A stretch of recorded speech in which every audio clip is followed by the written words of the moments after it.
वैष्णव संप्रदाय में 7 जून 2025 को क्यों रखा जा रहा है। और आप लोगों का ये प्रश्न वैलिड भी है। देखिए, एकादशी की जो तिथि है इस बार वो 6 जून को ही एकदम भोर में शुरू हो रही है, लगभग 2:15 के बजे, जो कि 7 जून को एकदम सुबह में 4:47 के लगभग समाप्त हो जाएगी।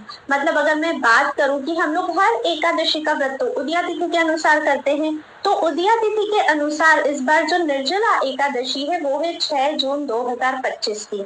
ठीक है, और उदया तिथि को ही हम लोग महत्व भी देते हैं।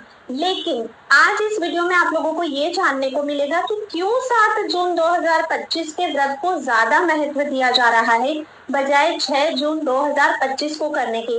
ऐसा क्यों है कि कुछ लोग 6 जून को कर रहे हैं, कुछ लोग 7 जून को कर रहे हैं। और अब ऐसे में हमें किस दिन व्रत करना चाहिए जिससे हमें अपने व्रत के संपूर्णतः फल की प्राप्ति हो सके। तो हमारे ग्रंथों में, हमारे शास्त्रों में क्या कहा गया है वो आपको इस वीडियो में जानने को मिलेगा। देखो, ये वीडियो बहुत ज्यादा इंफॉर्मेटिव होने वाली है और ये बहुत ज्यादा इम्पोर्टेंट भी है, क्योंकि निर्जला एकादशी अपने आप में सबसे ज्यादा महत्वपूर्ण होती है। और ऐसे में सही दिन में व्रत करना ये हमारा चयन अवश्य ही होना चाहिए, जिसके लिए हमें ये पता होना चाहिए कि इन दोनों दिनों में डिफरेंस क्या है और हमें कब व्रत करना है। तो चलिए, बिना किसी देर के मैं इस वीडियो को शुरू करती हूँ और आपके सभी डाउट्स को क्लियर करती हूँ। लेकिन चर्चा शुरू करने से पहले अगर आप लोग चैनल पर नए आए हैं, अभी तक आपने चैनल को सब्सक्राइब नहीं किया है, तो चैनल को जरूर से सब्सक्राइब कर लीजिएगा, बेल नोटिफिकेशन भी ऑन कर दीजिएगा ताकि सभी आने वाले वीडियोस के नोटिफिकेशंस मिलते रहे। तो सबसे पहली बात तो ये है कि 6 जून 2025 को पूरी तरह से एकादशी तिथि है, उदया तिथि भी उसी दिन है। ठीक है, और 7 जून 2025 को एकादशी तो सूर्योदय होने से पहले ही समाप्त हो रही है। और हम हमेशा एकादशी वो करते हैं जो सूर्योदय होते के साथ हमें मिलती है। तो इस बार हम 7 जून 2025 को एकादशी का व्रत ना करते हुए महाद्वादशी का व्रत करेंगे। अब आप लोगों के मन में क्वेश्चन आएगा कि ये महाद्वादशी आखिर क्या होती है। आप लोगों को मैं बताना चाहूंगी कि जितनी महिमा एकादशी की है उससे करोड़ गुना अधिक महिमा है महाद्वादशी की। देखो, मैं आपको ग्रंथों से बताती हूँ तब आप लोगों को अच्छे से समझ में आएगा। हमारे यहाँ पर 18 पुराण है। उन 18 पुराण में एक पुराण है ब्रह्म वैवर्त पुराण। वैसे तो सभी पुराणों में महाद्वादशी की महिमा का गान किया गया है, पर हम अभी ब्रह्म वैवर्त पुराण से समझते हैं। तो ब्रह्म वैवर्त पुराण में एक संवाद आता है सूत जी और शौनक जी के बीच में, जिसमें एकादशी निर्णय को लेकर चर्चा होती है कि प्राणी मात्र को किस एकादशी का व्रत धारण करना चाहिए। यहाँ पर सूत जी शौनक जी को आज्ञा करते हैं कि हर व्यक्ति को, प्राणी मात्र को, हर महीने में आने वाली दोनों एकादशियों का व्रत करना ही चाहिए। कृष्ण पक्ष की एकादशी हो या शुक्ल पक्ष की एकादशी, सभी एकादशी का व्रत करना चाहिए। साल भर में 24 एकादशी आती है, अधिक मास में इनकी संख्या 2 से बढ़कर 26 हो जाती है। तो हर प्राणी को इन सभी 24 से 26 एकादशियों का व्रत करना ही चाहिए।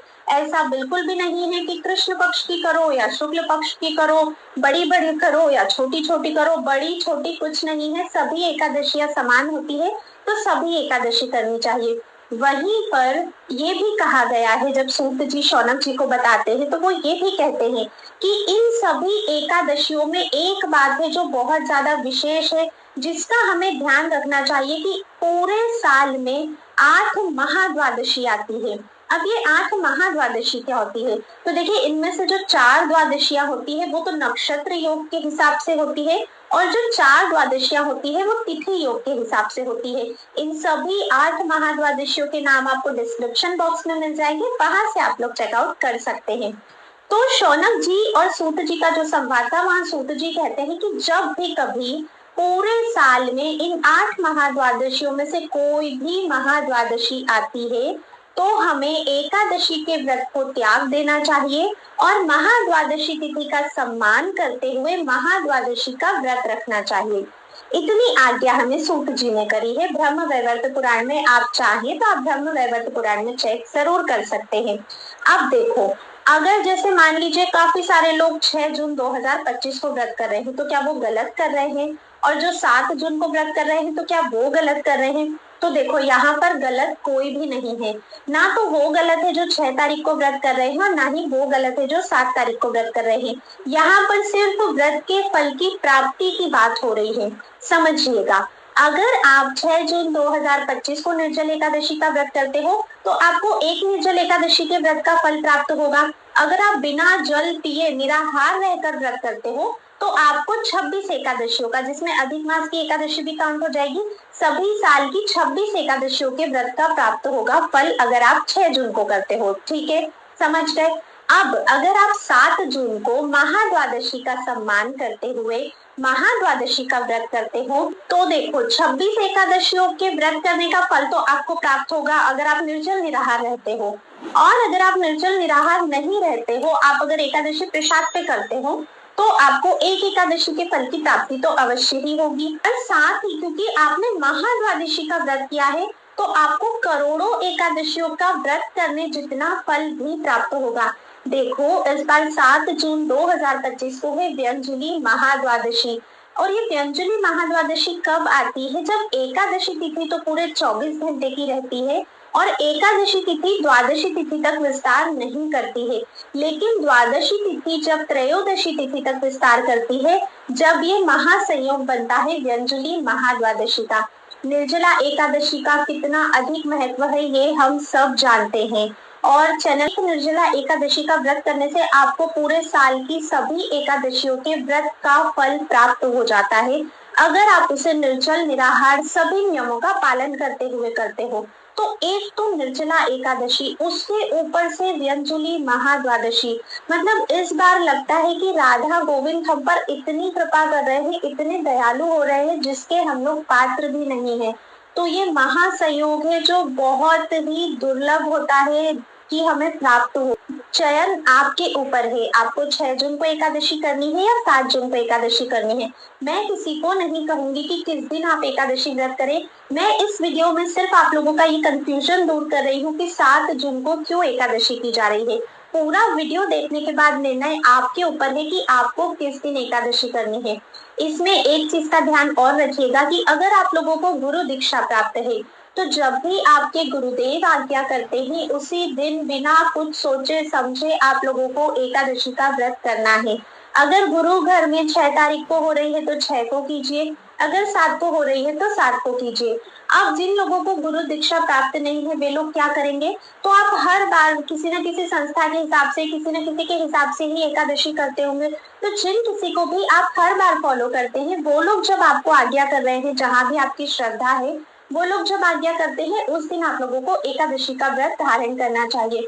अब पता है काफी सारे लोग ऐसे भी होते हैं जिनका ये रहता है कि जहाँ पर 6 जून को हो रही है वहां पर भी हमारी श्रद्धा है और जहाँ पर 7 जून को एकादशी हो रही है वहां पर भी हमारी श्रद्धा है। तो ऐसे में हम क्या करें, क्या हमारे लिए कोई रास्ता है? तो देखिए अगर आपकी दोनों ही जगह पर श्रद्धा है तो या तो आप दोनों दिन व्रत धारण कर सकते हो, क्योंकि फिर ऐसे में आप बहुत कंफ्यूज हो जाओगे और बाकी का जो डिसीजन है वो आपके ऊपर है।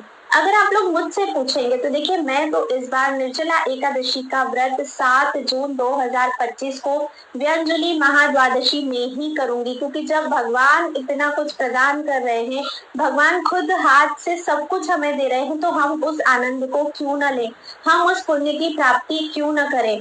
अगर मैं 6 जून को व्रत करती हूँ तो मुझे सिर्फ साल की 24 एकादशी का ही फल प्राप्त होगा और निर्जल एकादशी, लेकिन अगर मैं वही 7 जून को व्रत करती हूँ तो मुझे करोड़ों करोड़ों पुण्य की प्राप्ति होती है। तो मैं इस बार 7 जून को ही व्रत करने वाली हूँ। लोगों को पता है ये जो महाद्वादशी का संयोग होता है ये हमें बहुत कम मिलता है, और वो भी इतने पवित्र दिन निर्जला एकादशी वाले दिन हमें मिल रहा है। शास्त्रों के हिसाब से अगर आप चलोगे तो ये गृहस्थ वैष्णव विरक्त कुछ भी नहीं होता है। अगर आप लोगों ने श्रीमद् भागवत जी सुनी है तो आपको पता होगा श्रीमद् भागवत जी में श्री सुखदेव जी जब राजा अम्बरीश का जो चरित्र है वो सुना रहे होते हैं, तब राजा अम्बरीश के चरित्र को सुनाते हुए वे परीक्षित जी को कहते हैं कि राजा अम्बरीश ने अपनी धर्म पत्नी के साथ सभी द्वादशी युक्त एकादशी करने का संकल्प लिया था पूरे साल की। तो सुखदेव जी भी यही आज्ञा करते हैं कि हमें जो एकादशी व्रत करना चाहिए वो द्वादशी प्रधान एकादशी करना चाहिए, कभी भी दशमी युक्त एकादशी व्रत हमें नहीं करना चाहिए। उन्होंने ये नहीं कहा है कि जो वैष्णव है या जो विरक्त है उन्हें द्वादशी युक्त एकादशी की चाहिए और गृहस्थों को पहले वाली करनी चाहिए, क्योंकि देखिए राजा अम्बरीश तो स्वयं गृहस्थ थे ना, उनसे बड़े गृहस्थ तो हम लोग नहीं हैं। तो ये संशय आप लोग बिल्कुल मत रखा कीजिए कि पहले वाली गृहस्थ की है बाद वाली वैष्णवों की, ऐसा कुछ नहीं होता है। प्राणी मात्र को द्वादशी युक्त एकादशी का व्रत ही धारण करना चाहिए, तभी उसे अपने व्रत के संपूर्ण फल की प्राप्ति होती है। आपको शायद पता हो या ना हो कि दशमी युक्त एकादशी का व्रत जब हम लोग करते हैं तो कितना कुछ अनर्थ हमारे साथ हो सकता है। इस पर मैं एक वीडियो ऑलरेडी बना चुकी हूँ। जब माता कुंती ने दशमी युक्त एकादशी का व्रत किया था तब उनके जीवन में उनके साथ क्या क्या घटनाएं घटी थी, वो वीडियो आप लोगों को चैनल पर एक प्ले लिस्ट है एकादशी इंपॉर्टेंट वीडियोस, वहां पर मिल जाएगा, आप जरूर उसे जाकर चेकआउट करिएगा। उस प्लेलिस्ट में आपको एकादशी व्रत से जुड़ी हर जो भी आपके क्वेश्चंस रहते हैं, डाउट्स रहते हैं, उन सभी के आंसर्स की वीडियोस वहां पर बनी हुई है। आप उस प्लेलिस्ट को भी एक बार जरूर चेक करिएगा। तो हम बात कर रहे थे निर्जला एकादशी के बारे में। तो अब तक आप सभी लोगों का ये डाउट क्लियर हो गया होगा कि 6 जून को और 7 जून को एकादशी क्यों करी जा रही है। देखो 7 जून को है तो महाद्वादशी, लेकिन कहा तो यही जाएगा कि हम 7 जून को एकादशी व्रत कर रहे हैं। ऐसा नहीं है कि उस दिन द्वादशी है तो हम ये बोलेंगे कि हमारा द्वादशी का व्रत है। कहेंगे तो हम यही कि हमारा निर्जला एकादशी का व्रत है, लेकिन हम महाद्वादशी व्यंजुली महाद्वादशी का सम्मान कर रहे हैं। और जैसा कि हमारे शास्त्रों में आज्ञा की गई है, हम एकादशी तिथि को त्याग रहे हैं और महाद्वादशी का सम्मान करते हुए उसमें व्रत कर रहे हैं, जिससे हमारा एकादशी व्रत भी संपन्न होगा। हमें पूरे साल की 24 एकादशी का फल भी मिलेगा अगर हम निर्जल होकर इस निर्जला एकादशी का पालन करते हैं।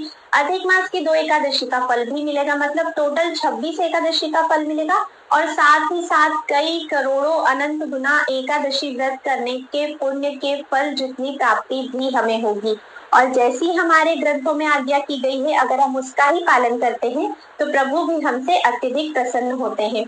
एक और बात, अगर आप लोग 6 जून को व्रत कर रहे हो तो दशमी तिथि के जो नियम है वो आप लोग 5 जून को फॉलो करोगे।